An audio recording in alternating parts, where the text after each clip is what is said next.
세계가 군사 강국을 꼽을 때 그 명단엔 늘 미국과 러시아, 중국뿐이었습니다. 분단된 작은 나라 하나는 누구도 끼워주지 않았죠. 동맹도 적도 한결같이 아팠습니다. 그런데 미국 국방부가 비밀리에 돌린 한 시뮬레이션이 그 모든 통념을 무너뜨렸습니다. 분석관들은 믿지 못해 7번을 다시 돌렸지만 결과는 끝내 같았습니다.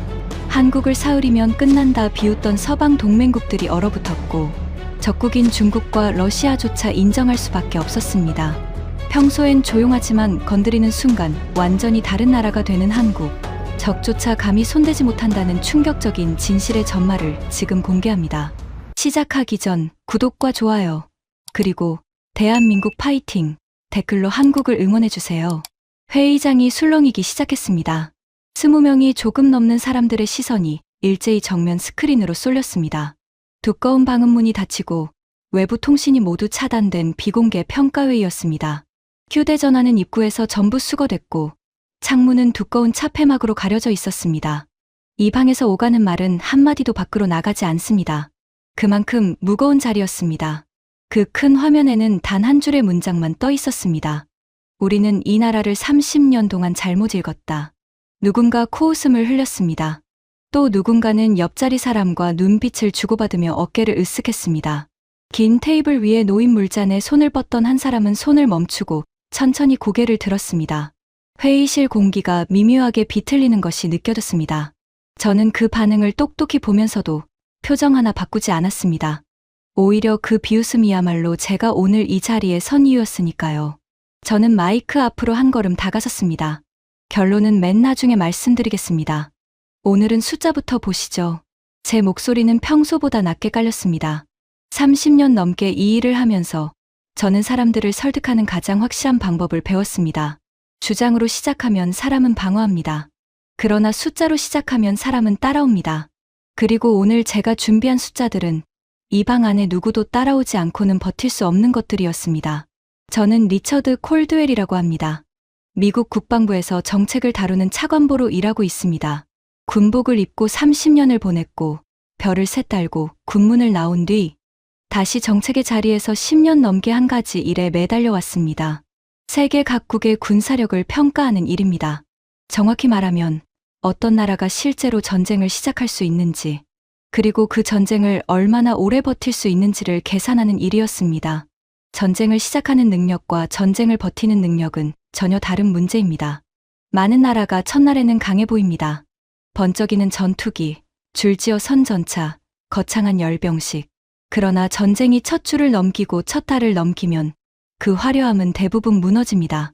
탄약이 떨어지고 부품이 동나고 병사들이 지치고 사회가 갈라집니다. 제 일은 그 무너지는 지점을 미리 찾아내는 것이었습니다. 제 평가가 틀린 적은 거의 없었습니다. 한 번은 화려한 군대를 가진 어느 산유국이 이웃과 충돌했을 때 모두가 그 나라의 압승을 점쳤습니다.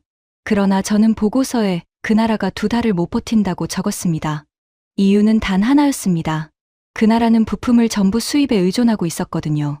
2달이 채 지나기 전에 그 나라의 전차들은 사막 한가운데에서 멈춰섰습니다.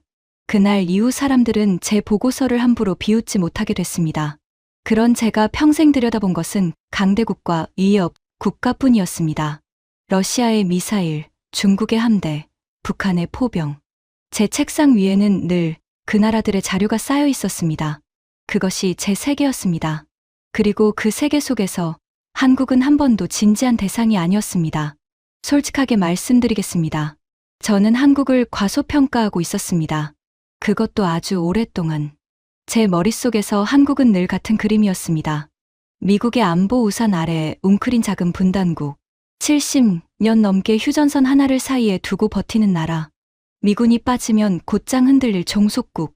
그게 제 인식이었고 제 동료들의 인식이었으며 이 방 안에 앉은 거의 모든 사람의 인식이었습니다. 그런데 몇 달 전 저는 한 가지 일을 맡았습니다. 동맹국들의 전쟁 지속 능력을 평가하는 대규모 기밀 워게임이었습니다. 우리는 그것을 강철 지평선이라고 불렀습니다. 이 워게임이 왜 시작됐는지부터 말씀드려야겠습니다. 동유럽에서 벌어진 큰 전쟁이 모든 것을 바꿔놓았습니다. 그 전쟁은 우리에게 잔인한 교훈을 줬습니다. 현대전은 한 달이면 끝나지 않는다는 것. 몇 년이 걸린다는 것. 그리고 결국 승부를 가르는 건 번쩍이는 신무기가 아니라 포탄을 끝없이 찍어내는 공장과 병력을 끝없이 채워넣는 사회라는 것. 우리는 그제야 깨달았습니다. 우리 동맹국들 가운데 정작 그런 전쟁을 버틸 수 있는 나라가 몇이나 되는지 한 번도 제대로 따져본 적이 없다는 사실을요. 그래서 강철 지평선이 시작됐습니다. 가정은 단순했습니다.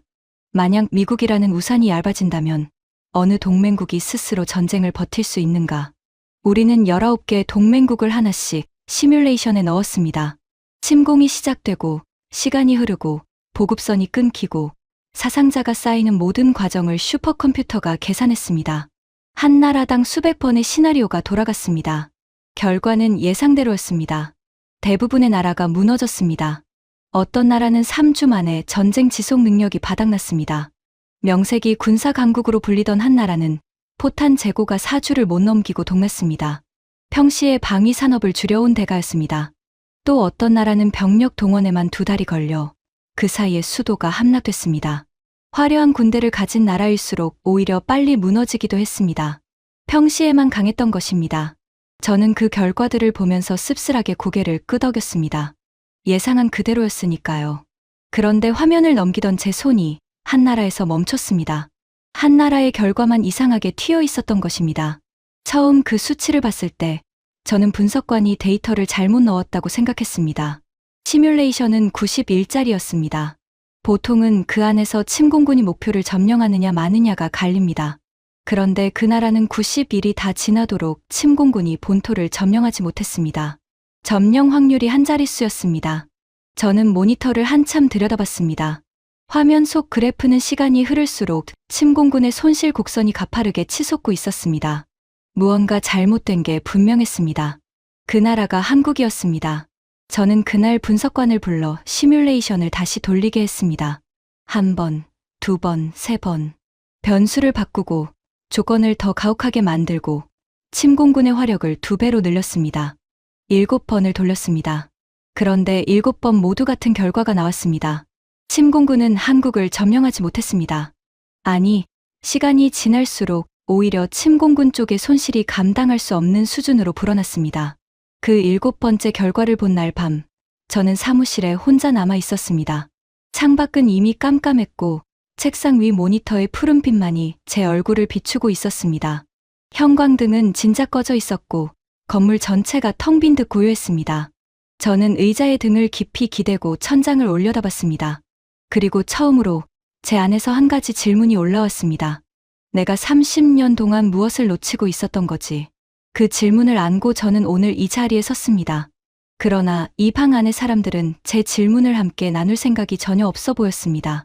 제가 한국이라는 단어를 입에 올리자마자 테이블 중간쯤에서 한 사람이 의자 등받이에 몸을 던지듯 기대며 팔짱을 꼈습니다. 마틴 호크리지였습니다. 이 방에서 가장 목소리가 크고 가장 거만하며 가장 자신이 똑똑하다고 믿는 사람이었습니다. 그는 손가락으로 테이블을 2번 두드리더니 입가에 비웃음을 매단 채 말했습니다. 콜드웰, 진심입니까? 우리가 여기 이 비싼 방에 모여 앉은 게 설마 K-팝이나 드라마 얘기를 하자는 건 아니겠죠? 면볕이 낮게 웃었습니다. 호크리지는 그 웃음을 즐기며 말을 이었습니다. 그 나라는 미군이 빠지면 사흘입니다. 사흘. 평양의 탱크가 한강을 건너는데 사흘이면 충분해요. 우리가 우산을 거두는 순간 무너질 나라를 왜 이 귀한 시간을 들여 분석합니까? 이건 시간 낭비예요. 차관보께서 요즘 너무 한가하신 모양인데 마지막 한마디에 회의장 여기저기서 웃음이 터졌습니다. 그는 저를 모욕하면서 동시에 청중을 자기 편으로 끌어들이고 있었습니다. 노련한 수법이었습니다. 저는 그를 가만히 바라봤습니다. 화가 나지 않았다면 거짓말일 것입니다. 명치 끝이 뜨거워졌습니다. 그러나 저는 그 화를 삼켰습니다. 왜냐하면 불과 몇 달 전까지 저 역시 호크리지와 똑같은 말을 했을 사람이었으니까요.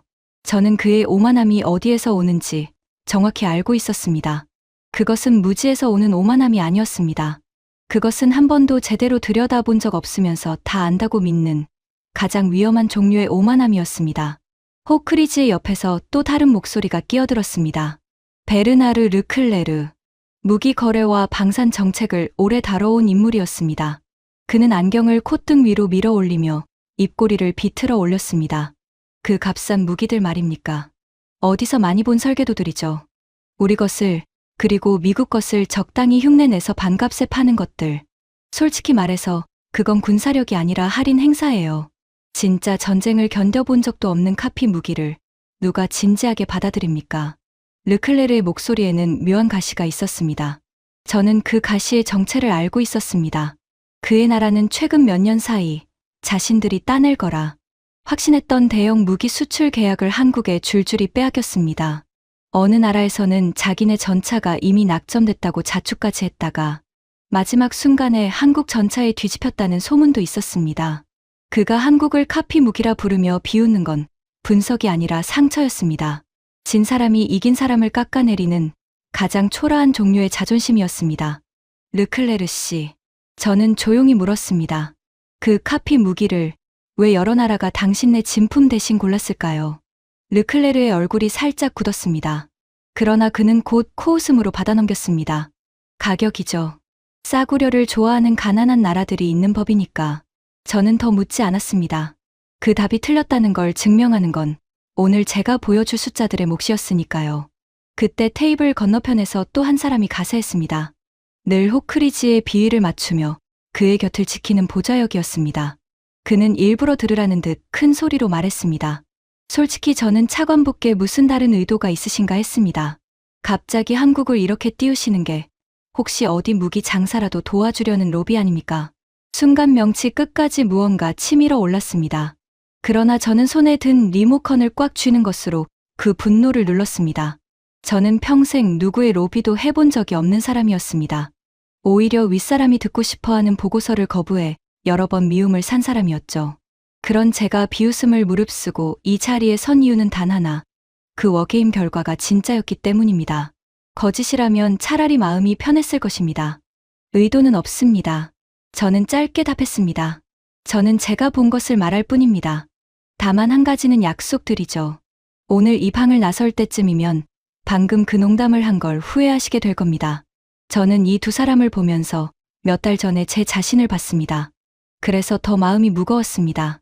여러분, 우리가 한국을 어떻게 봐왔는지 솔직하게 정리해 보겠습니다. 그래야 오늘 제가 보여드릴 것이 얼마나 충격적인지 제대로 전해질 테니까요. 첫째, 우리는 한국을 우산 아래의 나라로 봤습니다. 미군이 지켜주는 나라, 스스로의 힘보다 동맹에 기대는 나라. 그래서 우산만 거두면 끝날 나라라고 생각했습니다. 둘째, 우리는 한국군을 머릿수만 많은 군대로 봤습니다. 의무 복무로 채워진 징집병 부대. 현대전은 화력과 기동의 전쟁인데 보병 머릿수가 무슨 소용이냐고 비웃었습니다. 호크리지의 말 그대로였습니다. 그건 지난 세기 전쟁의 얘기라고요. 셋째, 우리는 한국의 무기를 저가 카피로 봤습니다. 미국과 유럽의 기술을 베껴 반값에 파는 것들. 실전에서 검증된 적도 없는 것들. 르클레르의 말 그대로였습니다. 이 세 가지가 우리의 통념이었습니다. 너무나 굳어서 아무도 의심하지 않는 통념이었습니다. 우리는 오랫동안 한국을 큰 고래들 사이에 낀 작은 새우쯤으로 여겼습니다. 한때 세상에서 가장 가난한 나라였고 전쟁으로 잿더미가 됐던 나라. 그 옛 이미지가 우리 머릿속에 그대로 박혀 있었습니다. 그 사이 그 나라가 무엇이 됐는지는 아무도 다시 확인하려 하지 않았습니다. 저는 이 자리에 모인 사람들의 얼굴을 천천히 둘러봤습니다. 노련하고 쉽게 놀라지 않는 얼굴들이었습니다. 각국 국방의 핵심을 다루는 사람들. 그들의 표정에는 똑같이 이렇게 쓰여 있었습니다. 빨리 끝내고 본론으로 넘어갑시다. 그러나 단 한 사람만은 달랐습니다. 테이블 끝자락, 호크리지의 시끄러운 목소리에서 가장 멀리 떨어진 자리에 한 여성이 조용히 앉아 있었습니다. 안나 코발스카, 동유럽의 한 나라에서 온 인물이었습니다.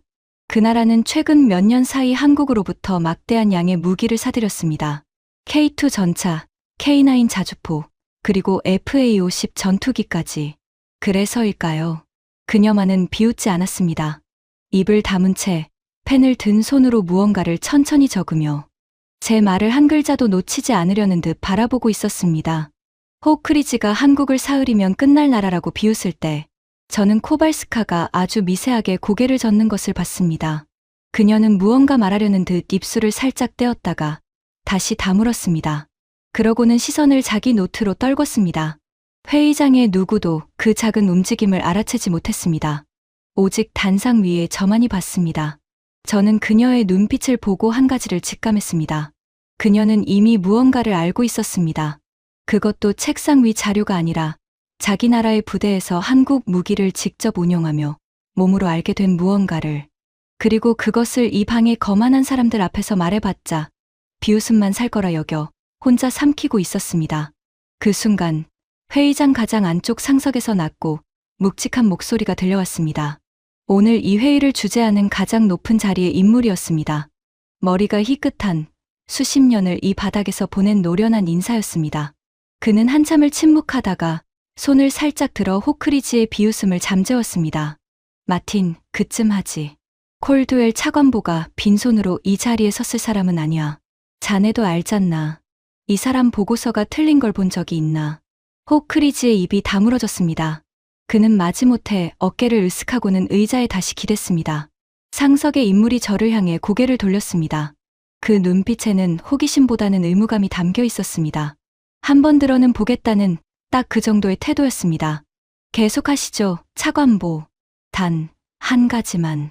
우리가 지금까지 한국을 잘못 봐왔다는 그 거창한 문장을 증명하려면 어지간한 숫자로는 안 됩니다. 이 방 안의 사람들은 어지간한 숫자에는 놀라지 않아요. 저는 고개를 숙여 짧게 답례했습니다. 그리고 속으로 생각했습니다. 어지간한 숫자가 아닙니다. 여러분의 등골을 서늘하게 만들 숫자들입니다. 본격적으로 첫 번째 자료를 띄우기 전에 저는 여러분께 제가 어떻게 무너졌는지를 먼저 말씀드려야겠습니다. 왜냐하면 오늘 이 방에서 일어날 일은 몇 달 전 제 사무실에서 이미 한번 일어났던 일이기 때문입니다. 그때 무너진 사람이 바로 저였습니다. 7번째 시뮬레이션 결과를 본 그날 밤, 저는 도저히 그 숫자를 받아들일 수 없었습니다. 그래서 늦은 시간임에도 분석관에게 전화를 걸었습니다.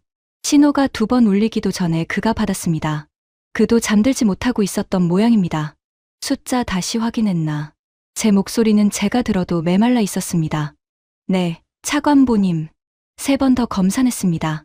오류 가능성은 없습니다. 변수를 아무리 바꿔도 한국의 결과는 거의 변하지 않습니다. 오히려 조건을 가혹하게 할수록 침공 측 손실만 더 커집니다.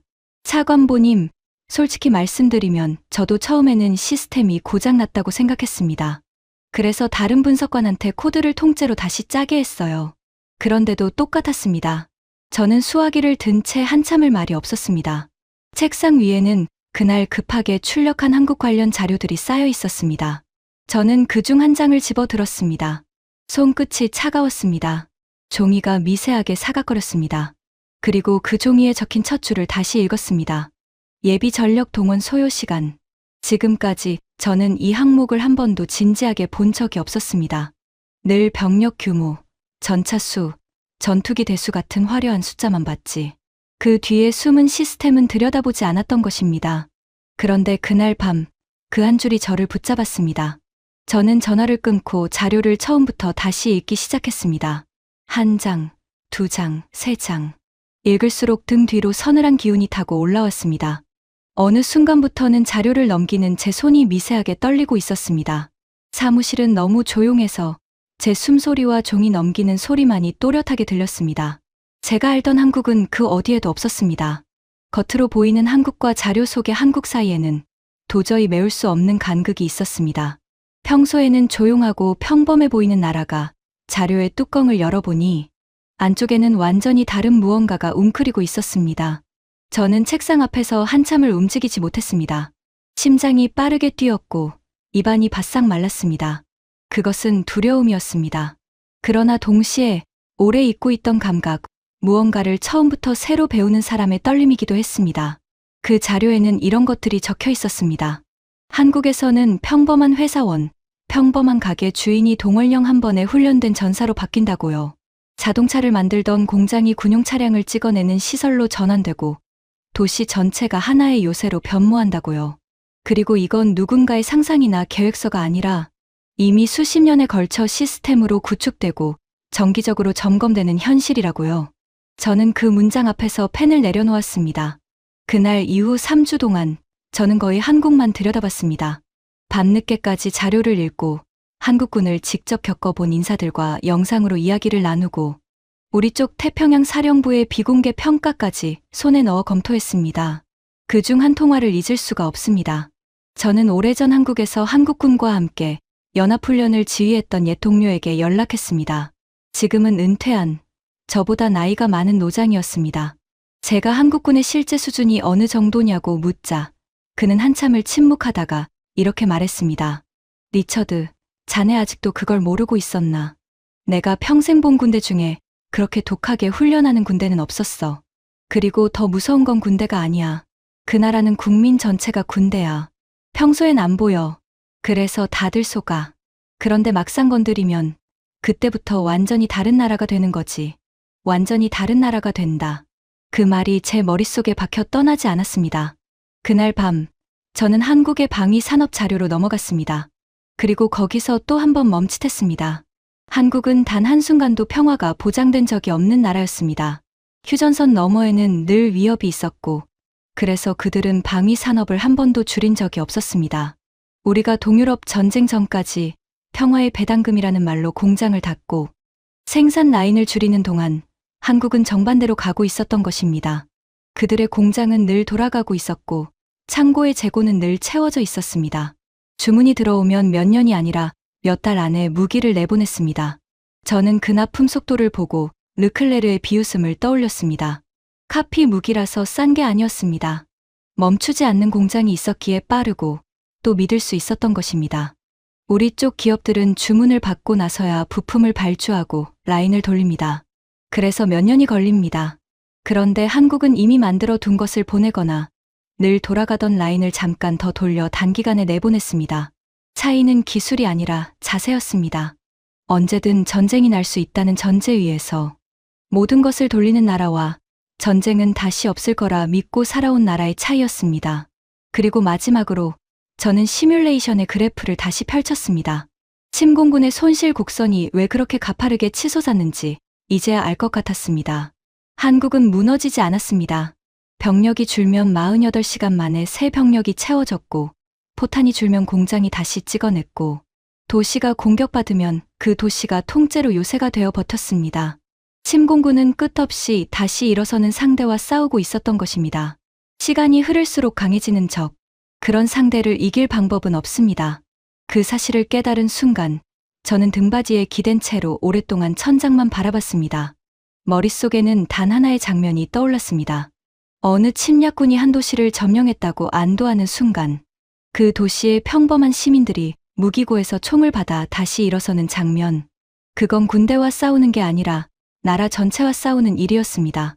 등줄기를 타고 한기가 올랐습니다. 그리고 그 한기 끝에서 저는 결심했습니다.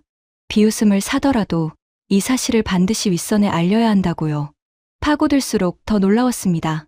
그리고 파고들수록 한 가지 의문이 점점 커졌습니다. 왜 아무도 이걸 제대로 말해주지 않았을까? 답은 단순했습니다.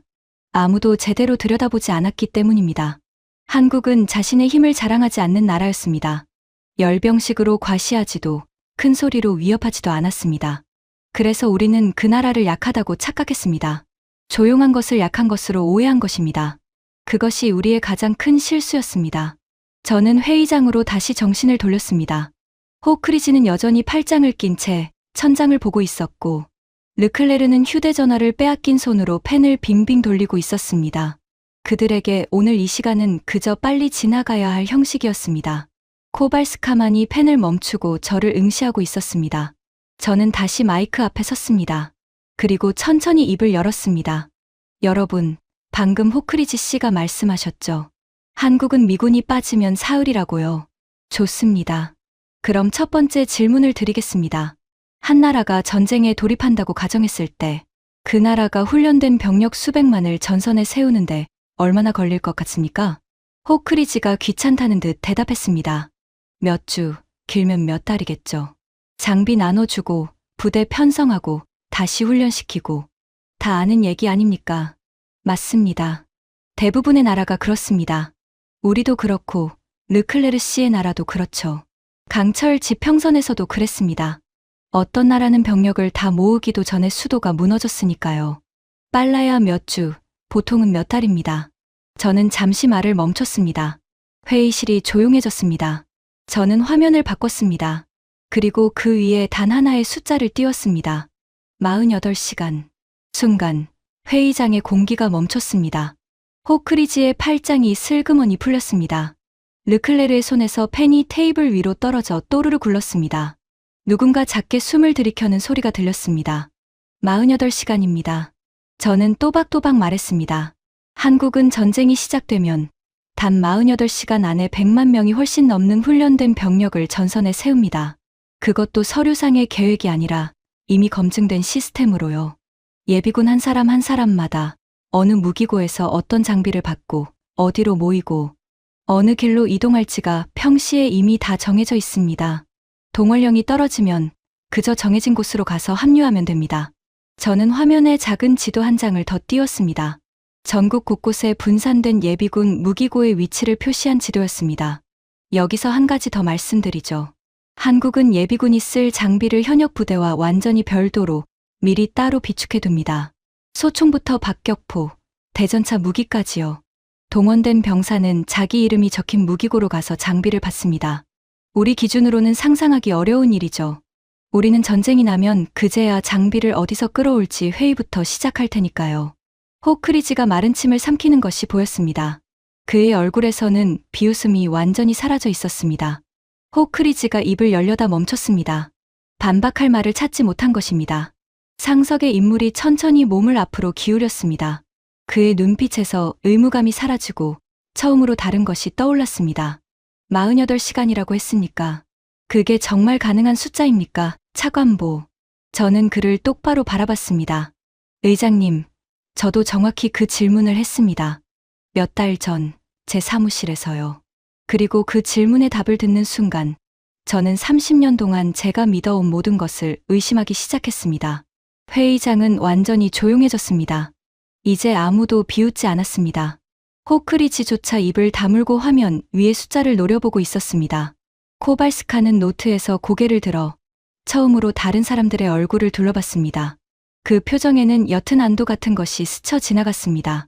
드디어 누군가 그 이야기를 꺼냈다는 그런 안도였습니다.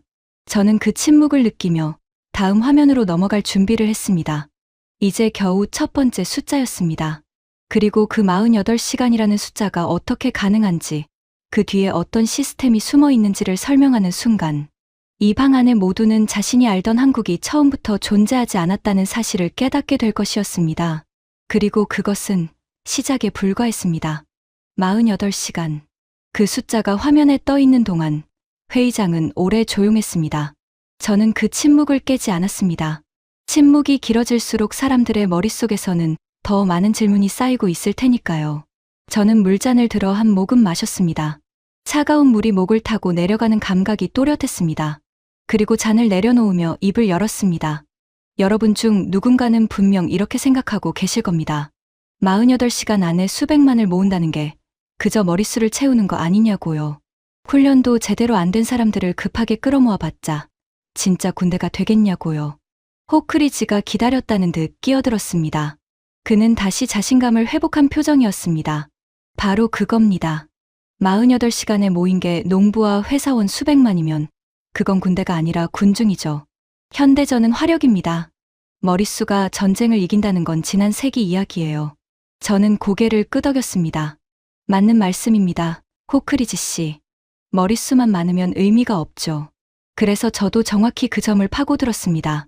그리고 그 답을 듣는 순간 저는 제 펜을 내려놓았습니다. 저는 화면을 넘겼습니다. 한 장의 표가 떠올랐습니다. 한국의 예비군은 약 280만 명입니다. 그런데 이건 그냥 명단에 이름만 올라간 숫자가 아닙니다. 한국에서는 모든 성인 남성이 의무적으로 군 복무를 합니다. 그건 여러분도 아실 겁니다. 그런데 중요한 건 그 다음입니다. 복무를 마친 뒤에도 무려 8년 동안 예비군으로 편성됩니다. 그리고 매년 정기적으로 훈련을 받습니다. 그냥 체력 단련이 아닙니다. 실제 무기를 다루고 전술 훈련을 하고 자신이 배치될 지역의 지형을 몸으로 익힙니다. 르클레르가 안경을 고쳤으며 물었습니다. 8년이라고 했습니까? 매년? 매년입니다. 그러니까 한국에서 40살 무렵의 평범한 남성은 군 복무 2년에 더해 예비군 훈련을 거치며 거의 10년 가까이 군사 훈련을 받은 사람이라는 뜻입니다. 그가 어떤 직업을 갖고 있든 상관없습니다. 회사원이든 가게 주인이든 택시 기사든 그 사람의 몸에는 이미 군인의 기억이 새겨져 있습니다. 회의장의 공기가 다시 한번 미세하게 가라앉았습니다. 저는 말을 이었습니다. 이번에는 48시간이라는 숫자의 진짜 비밀을 꺼낼 차례였습니다. 그런데 여러분, 훈련된 사람이 많다고 해서 48시간이 가능한 건 아닙니다. 보통은 사람을 모으는 것보다 그들에게 장비를 나눠주고 부대를 짜고 다시 편성하는데 더 오랜 시간이 걸리니까요. 우리도 그렇습니다. 강철 지평선에서 어떤 동맹국은 병력을 다 모으는 데만 2달이 걸렸습니다. 그 사이에 수도가 함락됐죠. 저는 잠시 멈췄다가 또박또박 말했습니다. 한국은 다릅니다. 한국에서는 예비군 한 사람마다 어느 무기고에서 어떤 장비를 받을지, 어디로 집결할지, 어느 경로로 이동할지가 평시에 이미 전부 지정되어 있습니다. 부대 편성도 끝나 있습니다. 동원령이 떨어지면 회의를 하거나 명단을 짜거나 장비를 어디서 끌어올지 고민할 필요가 없습니다. 각자 자기 자리로 가면 됩니다. 그게 48시간의 비밀입니다. 그들은 전쟁이 나고 나서 준비하는 게 아니라 평시에 이미 준비를 끝내놓고 사는 나라입니다. 그때 테이블 가운데쯤에 앉은 한 인사가 손을 들었습니다. 지금까지 한마디도 하지 않던 사람이었습니다. 그의 목소리에는 비웃음이 아니라 진짜 불안이 묻어 있었습니다. 차관보, 그러니까 지금 그 나라는 전쟁이 시작되고 이틀 만에 100만이 넘는 훈련된 병력이 자기 자리에 가 있다는 겁니까? 그 정도로 위험합니까? 우리가 정말 이 나라를 그렇게 몰랐던 겁니까? 저는 그를 똑바로 바라봤습니다. 그 질문이야말로 제가 몇 달 전 사무실에서 스스로에게 던졌던 바로 그 질문이었습니다. 네, 그 정도로 위험합니다. 그리고 우리는 정말 몰랐습니다. 저는 화면을 넘겨 한국군 예비 전력의 구성을 보여줬습니다. 한 가지 더 말씀드리죠. 호크리지 씨가 머릿수만 많은 보병이라고 하셨는데 그것도 사실이 아닙니다. 한국의 예비군은 단순한 보병이 아닙니다. 포병, 기갑, 방공, 공병, 통신, 모든 병과가 포함되어 있습니다. 포병으로 복무했던 사람은 예비군에서도 포병입니다. 동원되면 바로 포대를 꾸려 사격할 수 있습니다. 장비도 따로 비축돼 있고요. 전차병으로 복무했던 사람은 다시 전차에 오릅니다. 최신 전차는 현역이 몰고 예비군은 구형을 몰지만 그 구형이라는 게 K1 계열입니다. 지금도 충분히 싸울 수 있는 전차죠. 생각해 보십시오, 여러분. 어떤 세력이 침공을 시작합니다. 초기에는 한국의 현역 48만이 맞섭니다. 이것만으로도 만만치 않은 전력이죠. 그런데 이틀이 지나면 거기에 160만이 더해집니다. 그것도 단순한 보병이 아니라 포병과 기갑과 방공을 갖춘 완전한 군대로요. 그리고 그 160만은 자기가 태어나고 자란 땅을 지키기 위해 싸웁니다. 침공군 입장에서 이건 끝이 보이지 않는 싸움입니다. 하나를 쓰러뜨리면 둘이 일어서고 도시 하나를 점령하면 그 도시가 통째로 저항의 거점이 됩니다. 저는 회의장을 둘러봤습니다. 아까 질문했던 북유럽 인사가 펜을 멈춘 채 마른 침을 삼키고 있었습니다. 호크리지의 입가에서 비웃음이 완전히 사라졌습니다. 그는 무언가 반박하려는 듯 입을 열었다가 다시 다물었습니다. 반박할 거리가 없었던 것입니다. 저는 그 침묵을 보며 몇 달 전 제가 봤던 한 영상을 떠올렸습니다. 한국의 예비군 동원 훈련을 담은 비공개 영상이었습니다. 평범한 거리에서 출근하던 사람들이 동원령이 떨어지자 마치 미리 짜인 안무처럼 움직이기 시작했습니다. 각자 정해진 무기고로 흩어지고 장비를 수령하고 트럭에 올라 정해진 집결지로 향했습니다. 혼란이 없었습니다. 누구도 어디로 가야 할지 묻지 않았습니다. 그들은 이미 알고 있었습니다. 그 질서정연함이 저는 무엇보다 무서웠습니다. 그때 한 인사가 조심스레 손을 들었습니다. 북유럽에서 온 듯한 차분한 인상의 사람이었습니다. 차관보, 한 가지 묻겠습니다. 그 병력이 대체 어디서 싸웁니까? 현대전은 결국 도시에서 벌어지는데 수백만이 모인다 해도 시가전에서 갈리지 않습니까? 정확한 지적입니다. 저는 화면을 넘겼습니다. 한국의 도시 지도가 떠올랐습니다. 그리고 바로 거기서 한국의 또 다른 강점이 드러납니다. 한국은 세계에서 가장 도시화된 나라 중 하나입니다. 인구의 90%가 넘게 도시에 삽니다. 보통은 이걸 약점으로 봅니다. 도시가 공격받으면 피해가 크니까요. 그런데 한국은 이걸 강점으로 바꿔놨습니다. 저는 서울의 지하 시설 자료를 보여줬습니다. 한국의 도시들은 전쟁을 염두에 두고 설계되어 있습니다. 지하철역 대부분이 공습 대피소로 쓸 수 있게 만들어져 있어요. 방폭문이 달려 있고 공기 정화 시설이 있고 비상 식량과 물을 저장할 공간이 있습니다. 주요 건물 지하에는 벙커가 있습니다. 그리고 도시 하나하나의 방어를 그 도시에 사는 예비군이 맡습니다. 자기가 태어나고 자란 동네를 자기가 지키는 겁니다. 지형을 누구보다 잘 알고 싸울 이유도 누구보다 분명하죠. 침공군 입장에서 이건 악몽입니다. 도시 하나를 점령했다고 안심하는 순간 골목마다에서 저항이 시작되니까요. 북유럽 인사가 천천히 고개를 끄덕였습니다. 그의 표정에서 처음에 회의가 옅어지고 있었습니다. 여러분, 저는 회의장을 둘러보며 말했습니다. 이게 바로 한국이라는 나라가 평시에는 보이지 않는 이유입니다. 그들은 평소에 군대를 과시하지 않습니다. 그럴 필요가 없으니까요. 시스템은 이미 돌아가고 있고 유사시에는 그저 스위치를 켜듯 작동합니다. 우리는 그 보이지 않는 시스템을 보지 못했기 때문에 그들을 약하다고 착각했던 겁니다. 저는 다음 화면으로 넘어갈 준비를 했습니다. 그러나 그 전에 한 가지 질문을 던졌습니다. 그런데 여러분, 48시간 만에 160만이 전선에 선다고 칩시다. 그 병력이 쏠 포탄은 누가 됩니까? 총알은, 부품은, 연료는요. 병력만 많고 보급이 끊기면 그 군대는 일주일도 못 갑니다.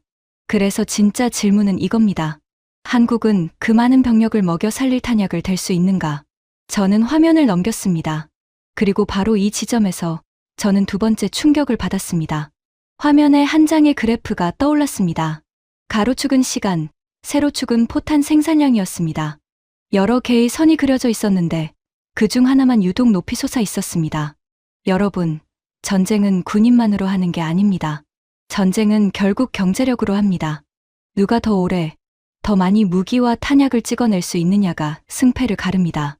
이건 지난 세기의 두 차례 큰 전쟁에서도 그랬고 지금 동유럽에서 벌어지는 전쟁에서도 매일 증명되고 있습니다. 저는 동유럽 전쟁을 언급하며 르클레르를 바라봤습니다. 그는 방산 정책을 오래 다뤄온 사람이었습니다. 누구보다 이 이야기의 무게를 잘 아는 사람이었죠. 지금 그 전쟁에서 가장 큰 문제가 뭡니까? 포탄입니다. 포탄이 부족합니다. 우리 서방 전체가 힘을 합쳐도 전선에서 필요로 하는 포탄을 다 대지 못하고 있습니다. 왜 그렇습니까? 냉전이 끝난 뒤 우리는 방위 산업을 대폭 줄였기 때문입니다. 평화의 배당금이라고 불렀죠. 더는 큰 전쟁이 없을 거라 믿었으니까요. 공장을 닫고 생산 라인을 줄이고 숙련공을 내보냈습니다. 르클레르가 무겁게 고개를 끄덕였습니다.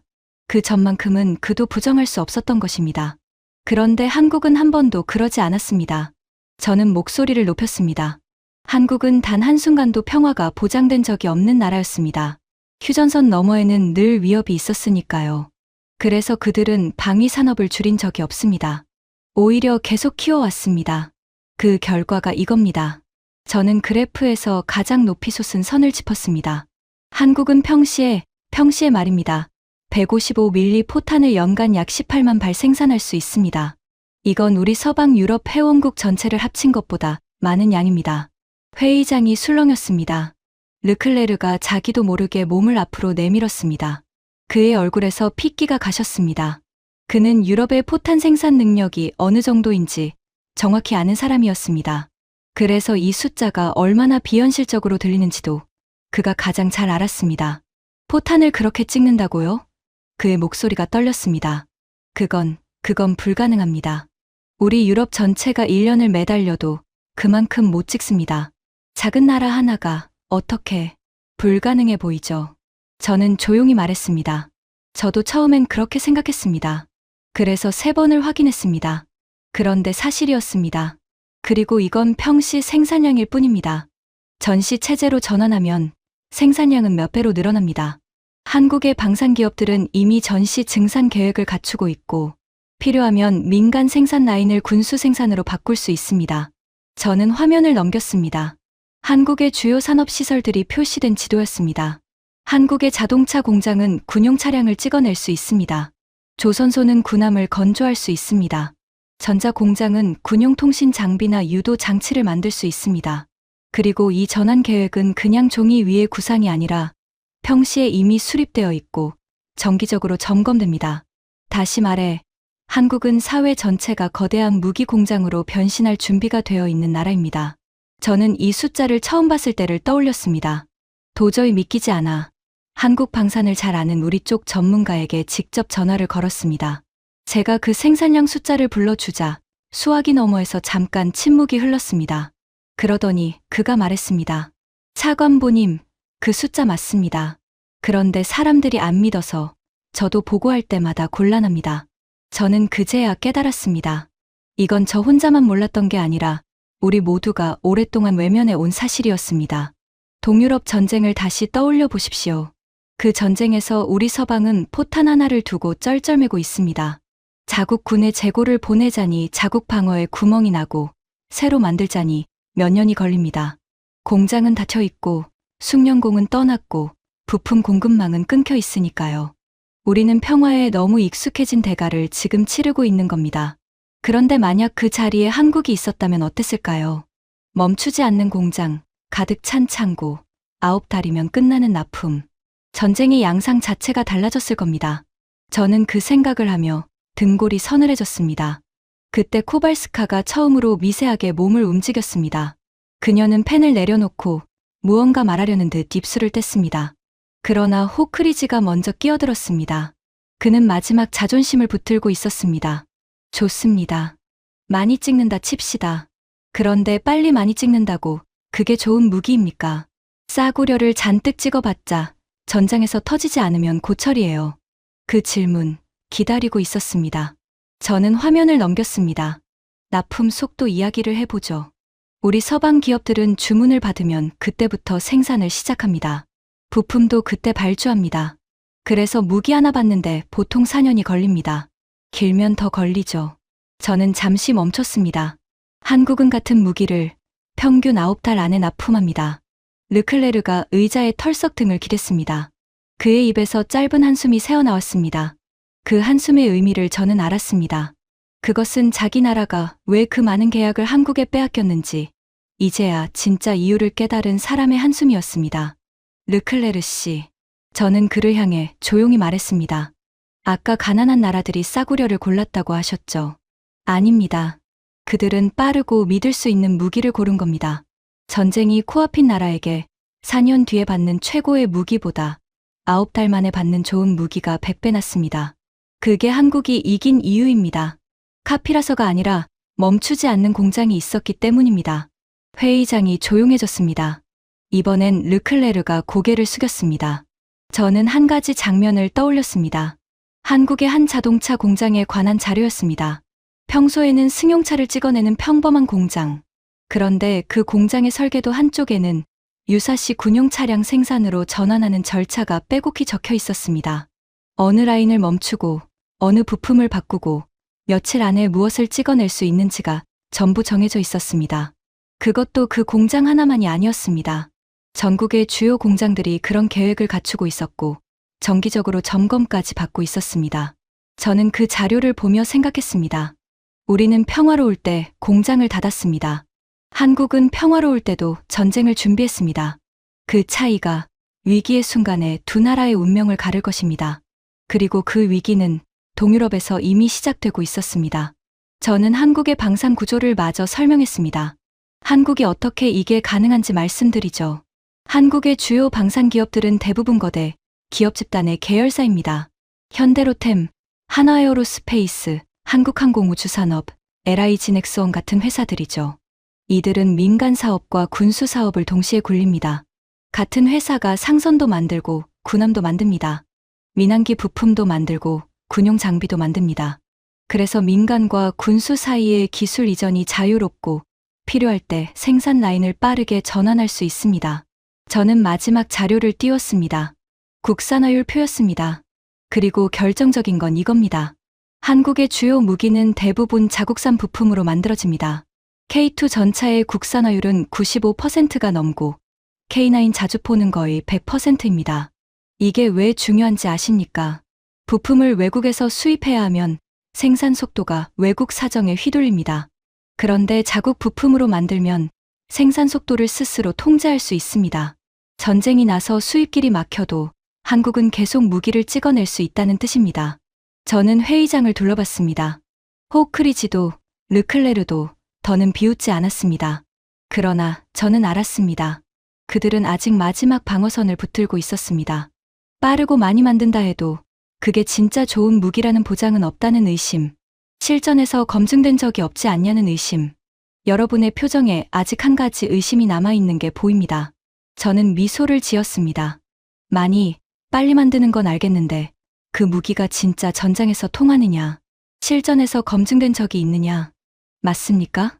몇몇이 천천히 고개를 끄덕였습니다. 좋은 의심입니다. 그리고 그 의심에 대한 답을 이 방 안에 한 분이 직접 갖고 계십니다. 저는 천천히 고개를 돌려 테이블 끝자락에 코발스카를 바라봤습니다. 회의장의 모든 시선이 그녀에게로 쏠렸습니다.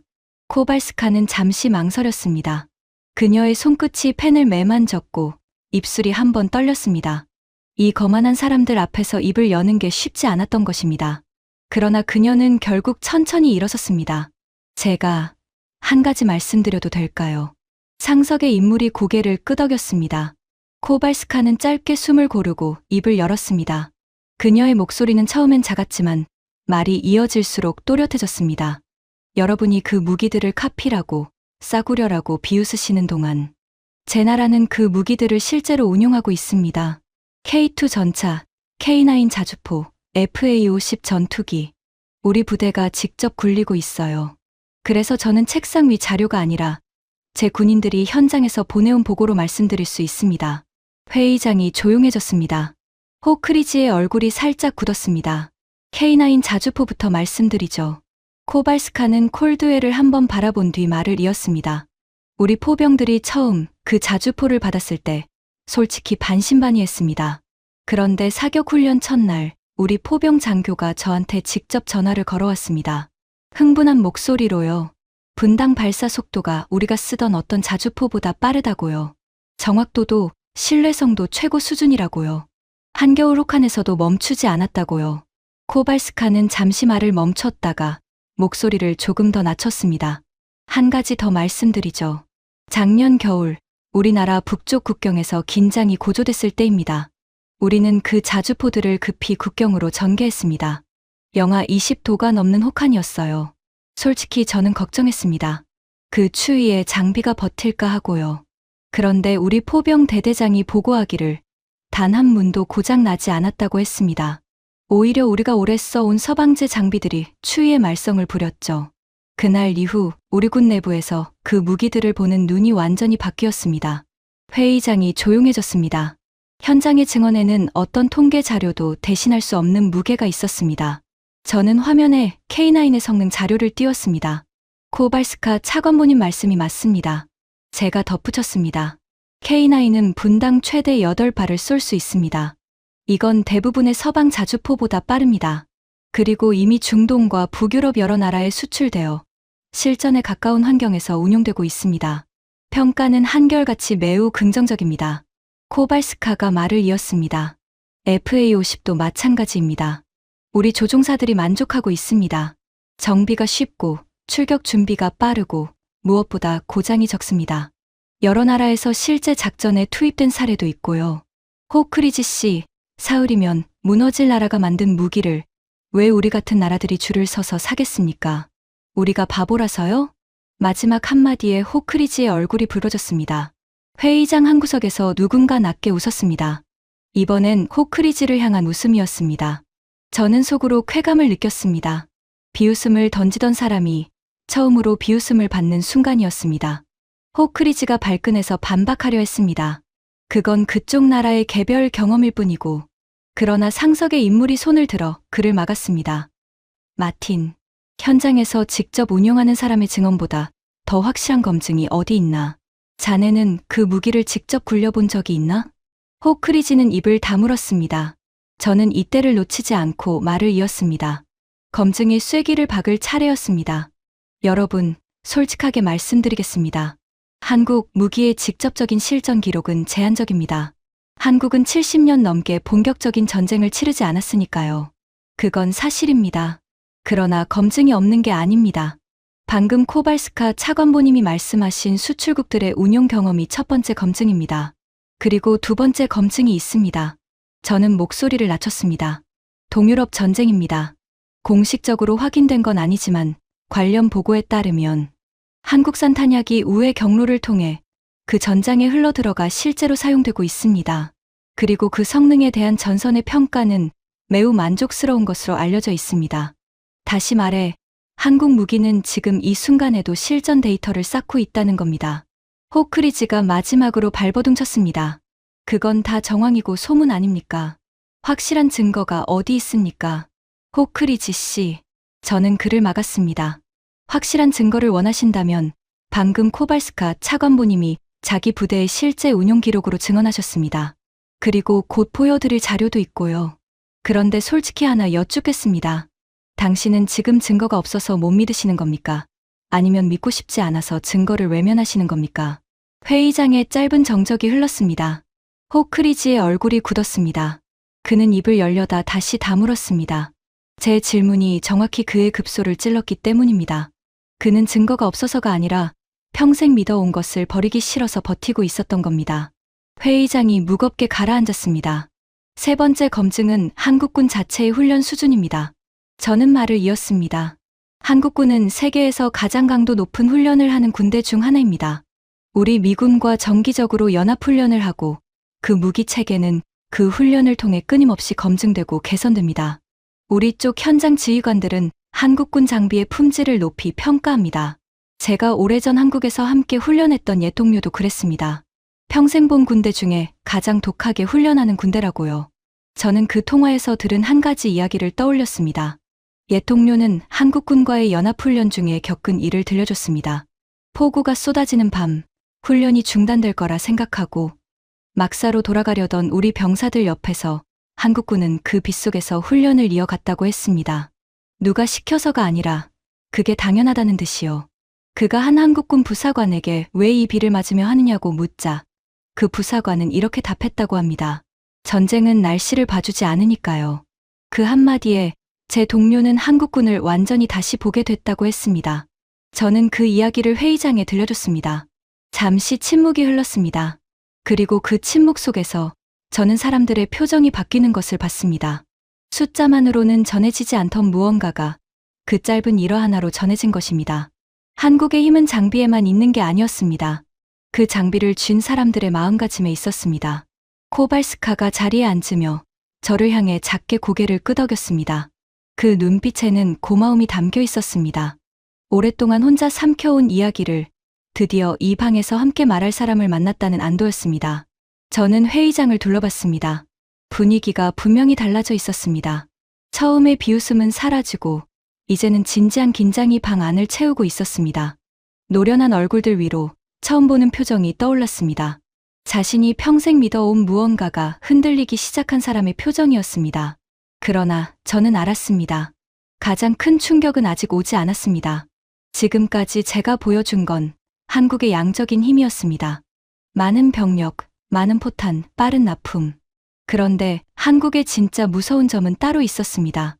여러분, 지금까지는 한국이 얼마나 많이, 얼마나 빨리 만드는지를 말씀드렸습니다.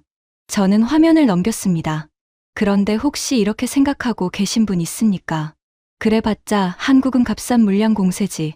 최첨단 기술은 우리가 앞서 있다고요. 몇몇의 눈빛이 흔들렸습니다. 정확히 그렇게 생각하고 있었던 것입니다. 그렇다면 지금부터 보실 것이 오늘 가장 큰 충격이 될 겁니다. 저는 화면에 한 대의 전투기를 띄웠습니다. KF-21입니다. 한국이 독자적으로 개발한 4.5 세대 전투기입니다. 스텔스 기술이 적용됐고 최첨단 센서와 무장 시스템을 갖췄습니다. 이미 시험 비행을 마치고 양산 단계에 들어갔습니다. 저는 회의장을 둘러봤습니다. 이게 왜 충격적인지 말씀드리죠. 전투기를 자체 개발할 수 있는 나라는 전 세계에서 손에 꼽습니다. 미국, 러시아, 중국, 그리고 유럽의 공동 개발. 거기에 이제 한국이 들어왔습니다. 전투기 개발은 항공 기술의 정점입니다. 이걸 해낼 수 있다는 건 그 나라의 산업 기술이 세계 최고 수준이라는 뜻입니다. 카피로는 절대 도달할 수 없는 영역이에요. 르클레르 씨. 르클레르는 아무 말도 하지 못했습니다. 저는 화면을 넘겼습니다. 미사일 자료였습니다. 미사일도 보시죠. 한국은 자체 개발한 탄도 미사일과 순항 미사일을 보유하고 있습니다. 사거리 수백에서 수천 킬로미터에 이르는 미사일을 독자 개발해서 실전 배치했습니다. 정확도는 세계 최고 수준입니다. 최근에는 극초음속 미사일 개발에도 착수한 것으로 알려져 있습니다. 극초음속 미사일은 지금 세계 강대국들이 사활을 걸고 경쟁하는 분야입니다. 거기에 한국이 뛰어든 겁니다. 그때 르클레르 옆에 앉은 한 인사가 날카롭게 끼어들었습니다. 지금까지 침묵하던 기술 분야에 밝아 보이는 사람이었습니다. 차관보, 잠깐만요. 그 모든 기술이 정말 한국 독자 기술입니까? 아니면 결국 미국이 넘겨준 기술 아닙니까? 만약 미국 기술에 크게 기대고 있다면 미국과의 관계가 틀어지는 순간 그 첨단 무기들도 다 멈추는 거 아닙니까? 날카로운 질문이었습니다. 저는 고개를 끄덕였습니다. 솔직하게 말씀드리겠습니다. 한국의 초기 방위 산업은 분명 미국 기술에 크게 의존했습니다. 수십 년 전 한국이 무기를 처음 자체 생산하기 시작했을 때는 우리 기술 이전이 중요한 역할을 했죠. 그건 사실입니다. 그러나 한국은 그 자리에 멈춰 있지 않았습니다. 수십 년에 걸쳐 꾸준히 기술 자립도를 끌어올렸습니다. 지금 한국의 주요 무기 체계 대부분은 한국 자체 기술로 개발됩니다. 물론 일부 핵심 부품은 아직 수입합니다. 방금 보신 그 전투기의 엔진도 우리 쪽 회사가 만들죠. 그러나 한국은 이미 독자 엔진 개발 프로그램을 진행하고 있습니다. 머지않아 그것마저 자기 손으로 만들 겁니다. 저는 잠시 멈췄다가 한 가지를 강조했습니다. 그리고 중요한 건 이겁니다. 한국의 기술 자립은 미국에 대한 반발이 아닙니다. 한국은 한미 동맹을 여전히 안보의 기둥으로 여깁니다. 다만 그들은 스스로 지킬 능력을 갖추는 것이 동맹을 더 강하게 만든다고 믿습니다. 스스로 설 수 있는 나라가 더 가치 있는 동맹국이니까요. 이건 대단히 현명한 생각입니다. 그리고 솔직히 우리가 한국에서 배워야 할 자세이기도 합니다. 질문을 던졌던 인사가 천천히 펜을 내려놓았습니다. 반박할 말을 찾지 못한 것입니다. 회의장의 긴장이 점점 팽팽해졌습니다. 잠수함은 어떨까요? 저는 다음 화면으로 넘어갔습니다. 한국은 3,000톤급 잠수함을 자체 설계하고 건조할 수 있습니다.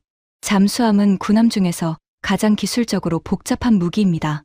이걸 독자 개발할 수 있는 나라는 정말 몇 안 됩니다. 한국의 잠수함 기술은 세계 최고 수준의 나라들과 어깨를 나란히 한다는 평가를 받습니다. 그리고 한국은 핵추진 잠수함 개발 가능성까지 언급하고 있습니다. 여러분, 이게 무슨 의미인지 잠깐 생각해 보십시오. 전투기를 자체 개발하고 정밀 미사일을 독자 개발하고 잠수함을 스스로 설계해 건조하는 나라. 이 세 가지를 동시에 할 수 있는 나라가 전 세계에 몇이나 됩니까? 우리가 흔히 강대국이라 부르는 그 손에 꼽는 명단입니다. 그런데 우리는 한국을 그 명단에 한 번도 넣어본 적이 없습니다. K-팝과 드라마의 나라로만 봤지 전투기와 잠수함과 미사일을 자기 손으로 만드는 나라로는 보지 않았던 겁니다. 이게 바로 우리의 맹점이었습니다. 가장 화려한 겉모습만 보고 그 아래 단단히 쌓인 진짜 실력은 외면해 온 거죠. 호크리지가 마른 입술을 축였습니다. 그는 더는 끼어들지 않았습니다. 사이버 전력도 빼놓을 수 없습니다. 저는 말을 이었습니다. 현대전은 물리적 공간을 넘어 사이버 공간으로 확장됐습니다. 한국은 세계에서 가장 인터넷이 발달한 나라입니다. 그건 양날의 검입니다. 사이버 공격에 더 취약할 수도 있다는 뜻이니까요. 그래서 한국은 사이버 방어에 막대한 투자를 해왔습니다. 한국은 오랫동안 북한의 집요한 사이버 공격을 받아왔고 그걸 막아내면서 방어 능력을 축적했습니다. 그런데 방어만 하는 게 아닙니다. 한국은 공격적 사이버 능력도 갖추고 있습니다. 적의 지휘 통제 시스템과 통신망을 무력화할 수 있는 수준으로요. 게다가 한국에는 세계 최고 수준의 IT 인력이 넘쳐납니다. 유사시 이들이 사이버 전쟁에 동원될 수 있습니다. 민간의 기술력이 군사 역량으로 곧장 전환되는 구조입니다. 저는 잠시 숨을 골랐습니다. 이제 가장 민감한 이야기를 할 차례였습니다. 그리고 마지막으로 제가 가장 조심스럽게 꺼내야 할 이야기가 있습니다. 회의장이 조용해졌습니다. 한국의 핵 잠재력입니다. 누군가 숨을 들이켰습니다. 오해 없이 들어주십시오. 한국은 핵무기를 보유하고 있지 않습니다.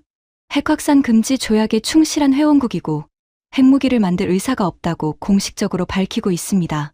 제가 말씀드리는 건 잠재력입니다. 한국은 세계에서 가장 발전된 원자력 기술을 가진 나라 중 하나입니다. 원자력 발전소를 설계하고 짓고 운용하는 전체 기술을 갖췄고 중동에 원전을 수출하기까지 했습니다. 한국의 핵과학자와 엔지니어 풀은 세계 최고 수준입니다. 우라늄 농축과 재처리에 관한 지식도 있습니다. 저는 목소리를 낮췄습니다. 제가 말씀드리고 싶은 건 이겁니다. 만약 한국이 정치적 결단을 내린다면 상대적으로 짧은 시간 안에 핵무기를 개발할 수 있는 기술적 역량을 갖추고 있다는 것. 이건 우리 옆 나라 일본과 비슷한 상황입니다. 그리고 이 잠재력 자체가 하나의 억지력입니다. 한국을 핵으로 위협하는 세력은 한국이 그에 맞서 핵을 개발할 수도 있다는 가능성을 계산에 넣어야 합니다. 그 계산 자체가 한국을 함부로 건드릴 수 없게 만듭니다. 그때 한 인사가 무거운 표정으로 손을 들었습니다. 차관보. 그런데 만약 한국이 정말로 핵을 개발한다면 그건 이 지역 전체에 핵 도미노를 불러오지 않겠습니까? 옆 나라들도 따라 만들려 할 거고 그러면 지역 안정이 흔들립니다. 우리 입장에서도 우려스러운 시나리오예요. 전적으로 동의합니다.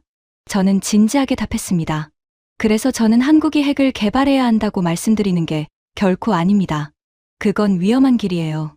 제가 말씀드리는 건 한국이 그럴 능력을 가지고 있다는 사실, 그리고 그 잠재력 자체가 이미 억지력으로 작동한다는 점입니다. 한국은 지금 핵 없이도 충분히 강합니다. 오늘 제가 보여드린 재래식 전력만으로도 한국은 웬만한 침략을 격퇴할 수 있으니까요. 핵 잠재력은 그 위에 얹힌 보험일 뿐입니다. 다만 그 보험이 존재한다는 사실이 적의 계산을 한층 더 복잡하게 만드는 거죠. 인사는 천천히 고개를 끄덕였습니다. 그의 표정에는 더 이상 의심이 아니라 무거운 인정이 담겨 있었습니다. 회의장은 완전히 조용해졌습니다. 이제 누구도 비웃지 않았습니다. 누구도 끼어들지 않았습니다. 모두가 화면을 응시하고 있었습니다. 저는 마지막 한 장의 자료를 띄웠습니다. 지금까지와는 다른 붉은 글씨로 기밀 표시가 된 문서였습니다. 여러분, 지금까지 제가 보여드린 건 우리 쪽 평가였습니다. 그런데 여기 우리 평가가 아닌 다른 자료가 있습니다. 저는 잠시 말을 멈췄습니다. 회의장의 모든 시선이 그 붉은 문서로 쏠렸습니다. 우리가 입수한 한국의 적대적인 한 강대국의 내부 평가 보고서입니다. 한국을 위협으로 분석한 그들의 기밀 문서죠. 그 보고서의 결론이 무엇이었는지 아십니까? 저는 또박또박 읽었습니다. 한국 본토에 대한 전면적 점령은 사실상 불가능하다. 침공 시 감당할 수 없는 손실이 예상된다. 군사적 해결을 권고하지 않는다. 회의장에 무거운 침묵이 내려앉았습니다. 보십시오. 우리가 한국을 사흘이면 무너질 나라라고 비웃는 동안 정작 한국을 적으로 둔 나라는 한국을 점령할 수 없다는 결론을 내렸습니다. 적이 인정한 겁니다. 적은 거짓말을 하지 않습니다. 적은 상대를 과대평가할 이유가 없으니까요. 그런데 그 적조차 한국은 건드릴 수 없다고 적었습니다. 생각해 보십시오. 우리는 동맹이면서도 한국을 과소평가했습니다. 그런데 적은 적이면서도 한국을 정확히 평가했습니다. 누가 더 위험한 실수를 한 겁니까? 적은 한국을 건드리지 않을 겁니다. 자기 손해를 정확히 계산했으니까요. 그런데 우리는 한국을 제대로 알지도 못한 채 그 곁에 서 있었습니다.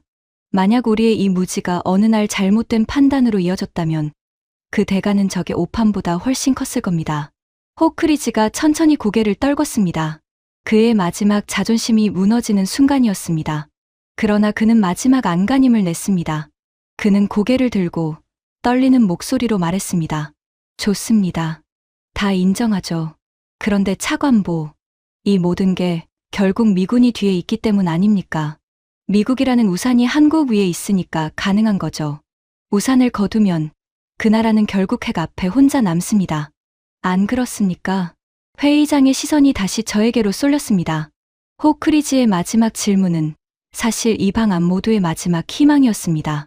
자신들이 완전히 틀린 게 아니길 바라는 마지막 방어선. 저는 그를 똑바로 바라봤습니다. 그리고 천천히 입을 열었습니다. 호크리지 씨, 정확히 그 질문을 저도 했습니다. 회의장이 숨을 죽였습니다. 몇 달 전 제 사무실에서 저는 똑같이 생각했습니다.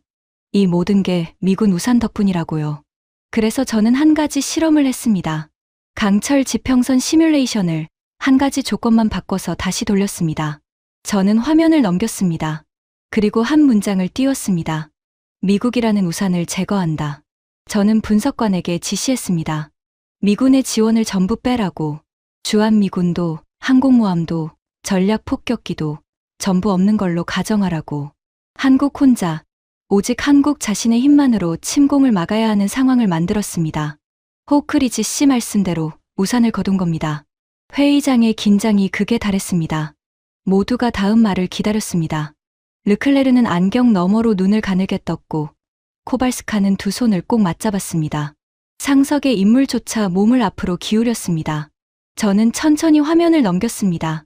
시뮬레이션 결과 그래프가 떠올랐습니다. 결과를 말씀드리겠습니다. 저는 한 박자 쉬었습니다. 한국은 우산이 없어도 무너지지 않았습니다. 회의장에서 누군가 짧게 숨을 들이켜는 소리가 들렸습니다. 저는 그 결과를 처음 본 밤을 떠올렸습니다.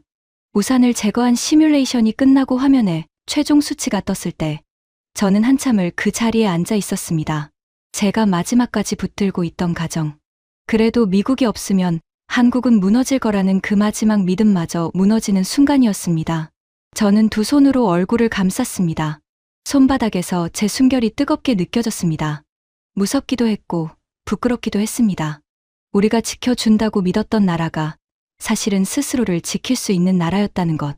그 사실 앞에서 저는 제가 평생 쌓아 온 자만이 얼마나 얄팍했는지를 봤습니다. 회의장으로 정신을 돌리자 사람들의 얼굴이 보였습니다. 르클레르는 두 손을 깍지 낀 채 그 위에 이마를 대고 있었습니다. 코발스카는 눈가가 붉어진 채 그러나 어딘가 후련한 표정으로 화면을 보고 있었습니다. 그녀가 오래 혼자 알고 있던 사실을 드디어 이 방 전체가 함께 보게 된 것입니다. 그리고 그 시끄럽던 호크리지는 입을 꾹 다문 채 자기 손등만 내려다보고 있었습니다. 물론 더 힘들었습니다. 손실도 훨씬 컸습니다. 그러나 결론은 같았습니다. 침공군은 한국 본토를 점령하지 못했습니다.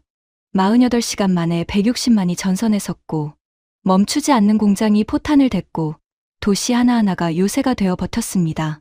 우산이 있든 없든 한국을 점령한다는 것은 불가능에 가까웠습니다. 시간이 지날수록 침공군의 손실만 감당할 수 없이 불어났습니다. 저는 화면을 넘겨 두 개의 그래프를 나란히 보여줬습니다. 우산이 있을 때와 없을 때의 결과였습니다. 두 그래프 모두 침공군의 점령 확률은 한 자릿수에 머물러 있었습니다. 회의장에 무거운 침묵이 흘렀습니다. 그 침묵을 깬 건 뜻밖에도 지금까지 가장 조용히 듣고만 있던 한 노년의 인사였습니다. 그는 천천히 입을 열었습니다. 차관보. 그러니까 우리가 지금까지 한 착각이 단순히 한국을 약하게 본 게 아니었군요. 우리는 한국이 우리에게 기대고 있다고 믿었는데 사실은 한국이 우리 없이도 설 수 있는 나라였다. 그 말씀입니까? 그렇습니다. 저는 조용히 답했습니다. 그리고 그게 오늘 우리가 마주한 가장 불편한 진실입니다. 노인은 한참을 말이 없다가 깊은 한숨을 내쉬었습니다. 그 한숨에는 평생을 안보 분야에서 보낸 사람이 자신의 오랜 전제가 무너지는 것을 받아들이는 복잡한 감정이 담겨 있었습니다. 호크리지 씨, 저는 그를 향해 조용히 말했습니다. 우산이 한국을 강하게 만든 게 아니었습니다. 한국은 원래 강했습니다. 우산은 그 위에 더해진 보험이었을 뿐입니다. 우리는 거꾸로 알고 있었던 겁니다. 우리가 한국을 지켜준다고 믿었지만 사실 한국은 스스로를 지킬 수 있는 나라였습니다. 그리고 그렇게 스스로를 지킬 수 있는 나라이기 때문에 더욱 가치 있는 동맹인 겁니다. 호크리지는 아무 말도 하지 못했습니다. 그는 천천히 의자에 등을 기댔습니다. 그의 어깨가 처졌습니다. 평생 자신이 가장 똑똑하다고 믿어온 사람이 자신이 가장 크게 틀렸다는 것을 깨닫는 순간이었습니다. 그 모습을 보며 저는 통쾌함보다는 어떤 서늘함을 느꼈습니다. 몇 달 전 제 사무실에서 무너진 사람이 바로 저였으니까요. 저는 정직해야 했습니다. 그래서 한 가지를 덧붙였습니다. 오해는 없으셔야 합니다. 핵무기가 실제로 사용되는 시나리오는 훨씬 복잡합니다. 우산이 없으면 한국은 핵 위협에 더 취약해집니다. 그건 분명한 사실입니다. 그러나 제가 말씀드리는 건 재래식 침공과 점령입니다. 적이 한국 땅을 밟고 그 땅을 차지하려는 시도, 그건 우산이 있든 없든 사실상 불가능합니다. 왜냐하면 한국은 군대가 강한 나라가 아니라 사회 전체가 전쟁을 버티도록 설계된 나라이기 때문입니다. 저는 회의장을 천천히 둘러봤습니다. 군대만 강한 나라는 첫 전투에서 이길 수 있습니다. 그러나 장기전에서는 무너집니다. 우리가 강철 지평선에서 본 그대로입니다. 화려한 군대를 가진 나라일수록 빨리 무너졌습니다. 그런데 한국처럼 예비 전력과 산업 동원과 전 국민의 저항 의지가 결합된 나라는 장기전이 될수록 오히려 더 강해집니다. 시간이 그들의 편이기 때문입니다. 그래서 저는 오늘 이 자리의 제목을 그렇게 정했습니다. 저는 첫 화면으로 돌아갔습니다. 우리는 이 나라를 30년 동안 잘못 읽었다.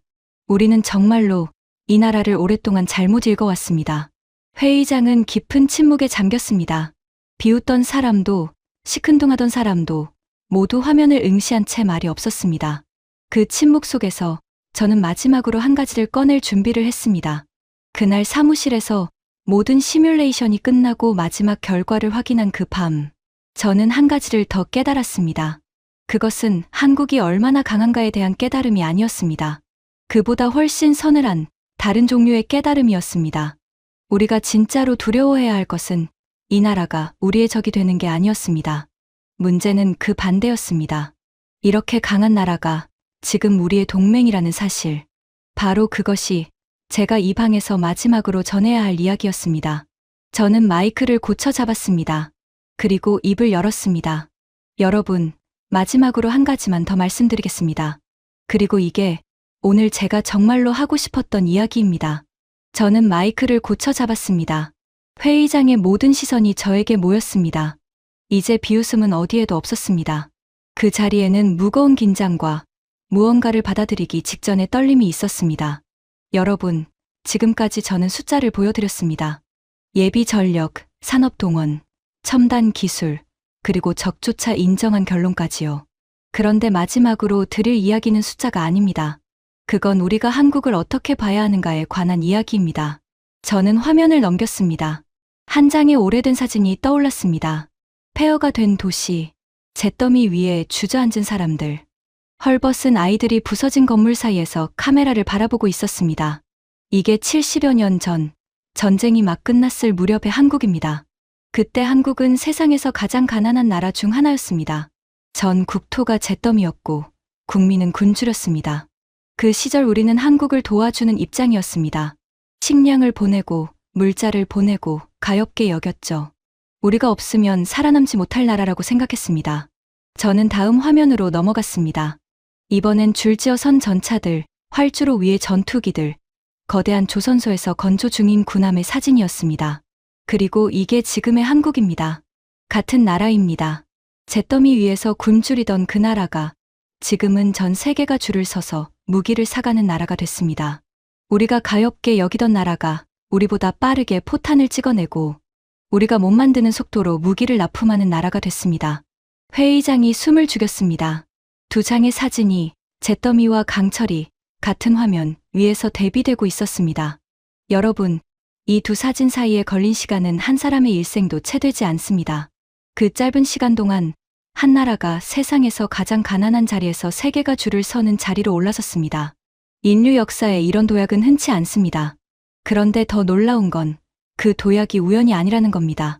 한국은 단 한순간도 마음을 놓지 않았습니다. 잿더미에서 일어선 그날부터 지금까지 다시는 그런 일을 당하지 않겠다는 각오로 하루하루를 준비해왔습니다. 우리가 평화에 익숙해져 공장을 닫는 동안 그들은 평화로울 때조차 내일의 전쟁을 준비했습니다. 저는 두 사진을 번갈아 가리켰습니다. 그 차이가 70년 뒤에 이 두 장의 사진을 만들었습니다. 한쪽은 도움을 받던 나라, 다른 한쪽은 세계가 의지하는 나라. 같은 나라가 말입니다. 이건 단순한 성공담이 아닙니다. 준비하는 자와 방심하는 자의 운명이 어떻게 갈리는지를 보여주는 살아있는 증거입니다. 여러분, 우리는 지금까지 한국에게 무언가를 가르치는 입장이라고 믿어왔습니다. 우리가 앞서 있고 한국은 우리를 따라오는 나라라고요. 그런데 오늘 이 자리에서 분명해진 게 하나 있습니다. 저는 한 박자 쉬었습니다. 이제는 우리가 한국에게서 배워야 하는 입장이라는 겁니다. 르클레르가 천천히 고개를 들었습니다. 그의 눈빛에는 더 이상 비웃음의 가시가 없었습니다. 무기 거래를 평생 다뤄온 그는 누구보다 그 말의 무게를 정확히 알았습니다. 자기 나라가 한국의 계약을 빼앗긴 이유가 단순한 가격이 아니라 멈추지 않는 시스템 때문이었다는 것을, 그리고 그 시스템이야말로 지금 서방 전체가 갖지 못한 것이라는 것을. 르클레르가 천천히 입을 열었습니다. 그의 목소리는 낮았고 평소의 가시는 사라져 있었습니다. 차관보, 저는 그동안 한국 무기를 카피라고 불렀습니다. 우리 기술을 흉내낸 싸구려라고요.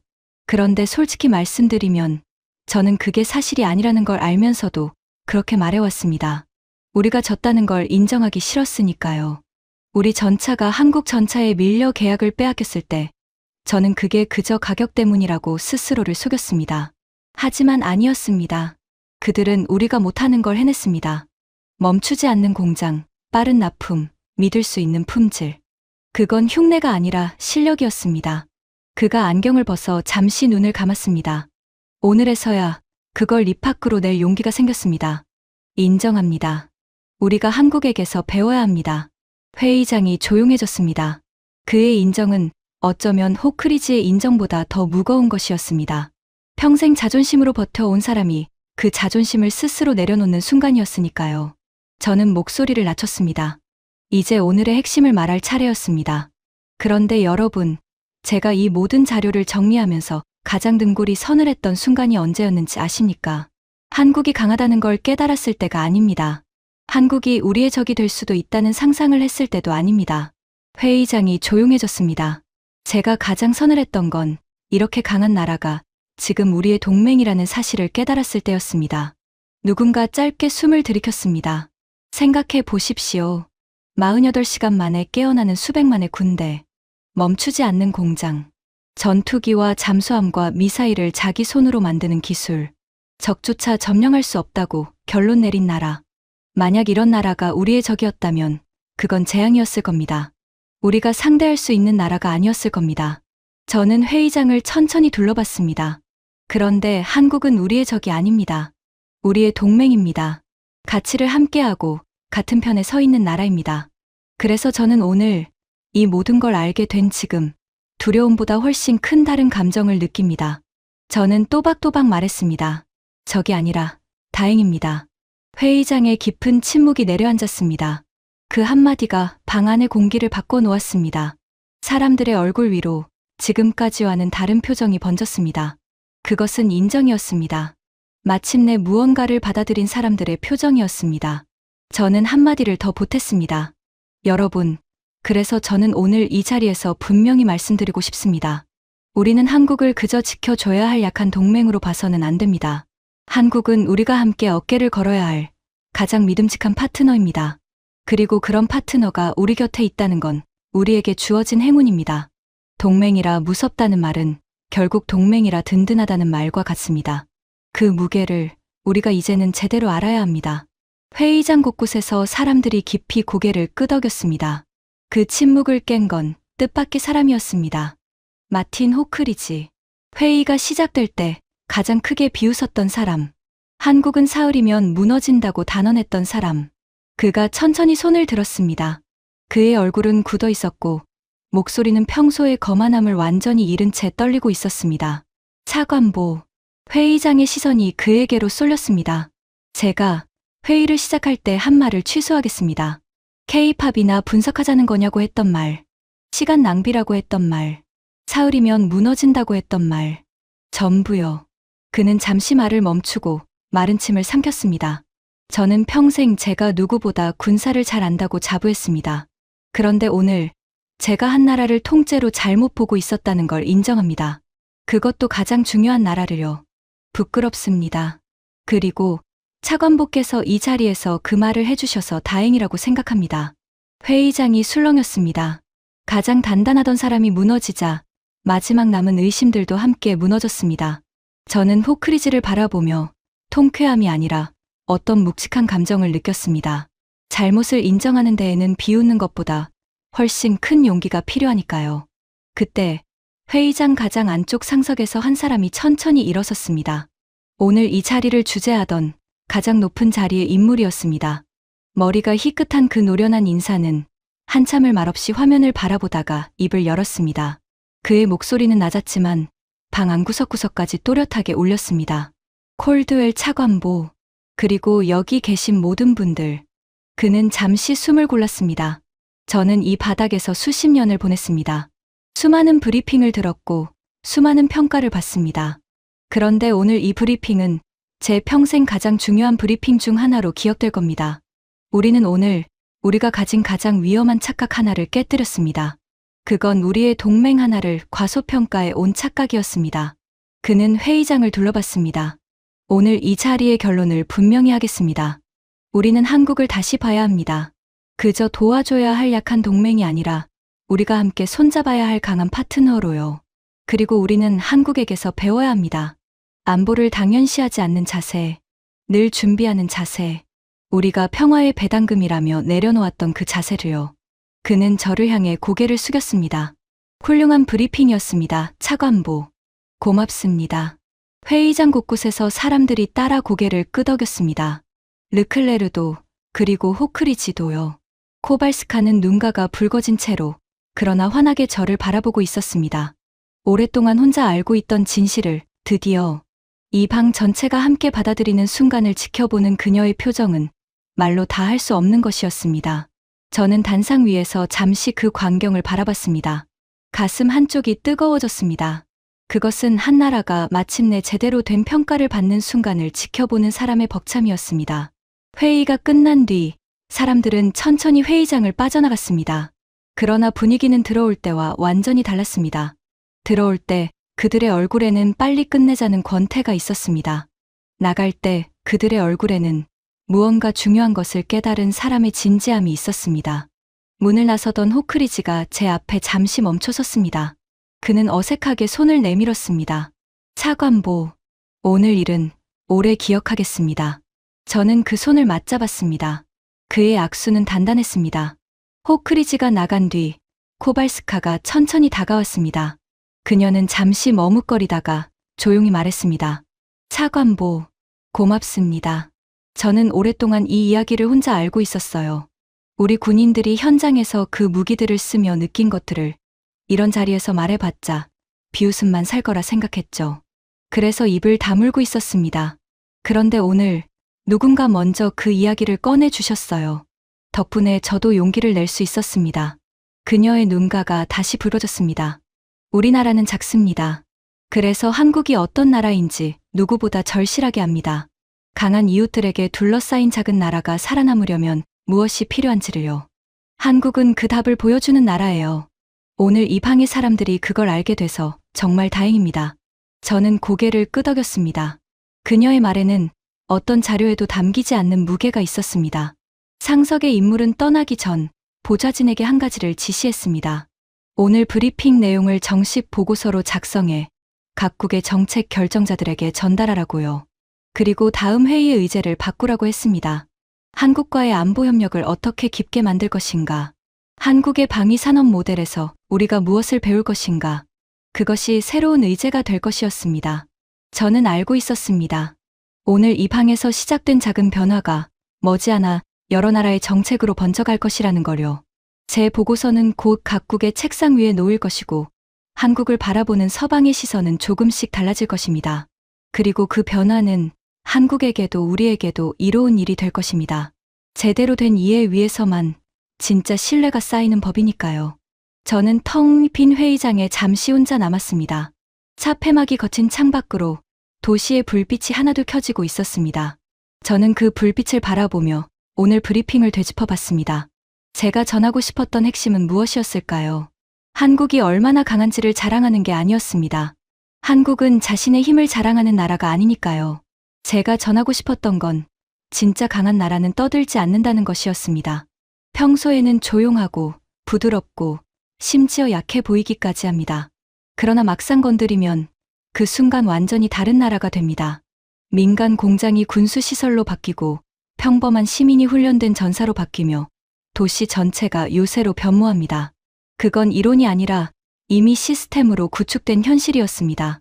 저는 오래전 그 옛 동료가 했던 말을 다시 떠올렸습니다. 평소엔 안 보여서 다들 속는다고. 그래서 한국은 늘 과소평가받아 왔다고.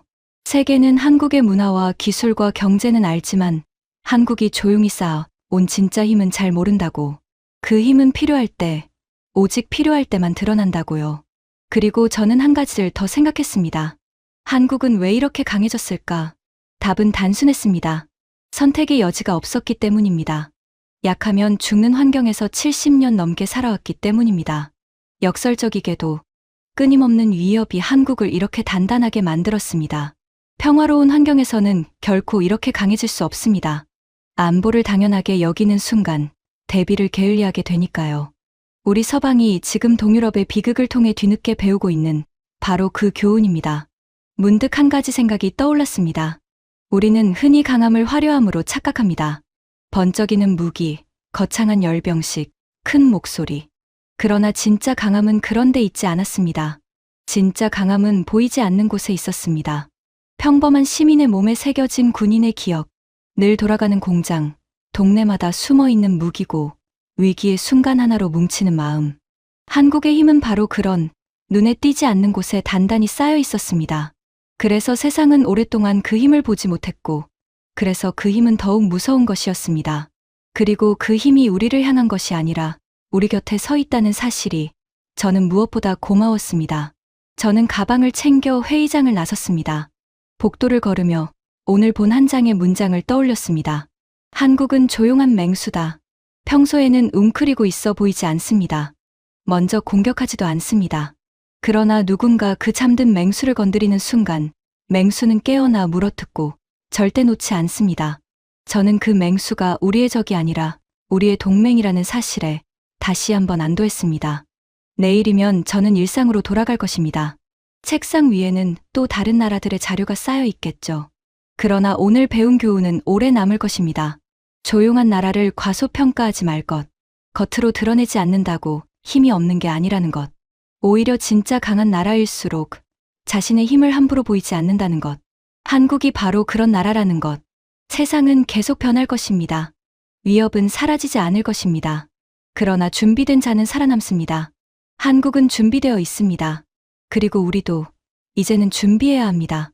평화는 저절로 오지 않습니다. 평화는 힘으로 지켜지는 것이고 그 힘을 유지하는 것이 우리의 의무입니다. 한국은 70년 넘게 우리에게 그 사실을 조용히 증명해 보이고 있었습니다.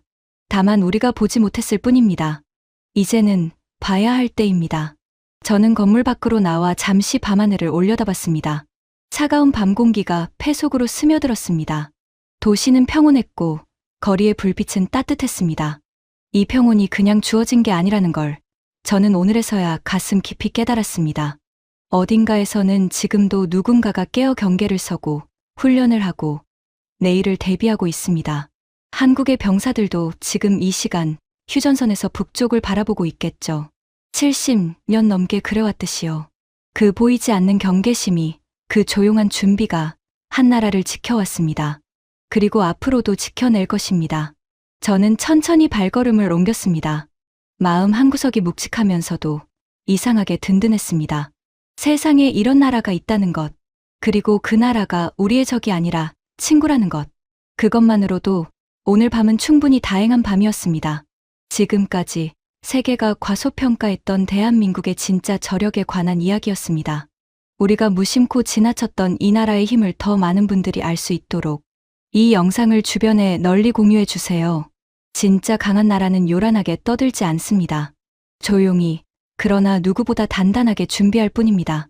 그 조용한 힘이 오늘의 대한민국을 만들었습니다. 영상이 마음에 드셨다면 구독과 좋아요도 부탁드립니다. 지금까지 감동 새벽이었습니다. 감사합니다.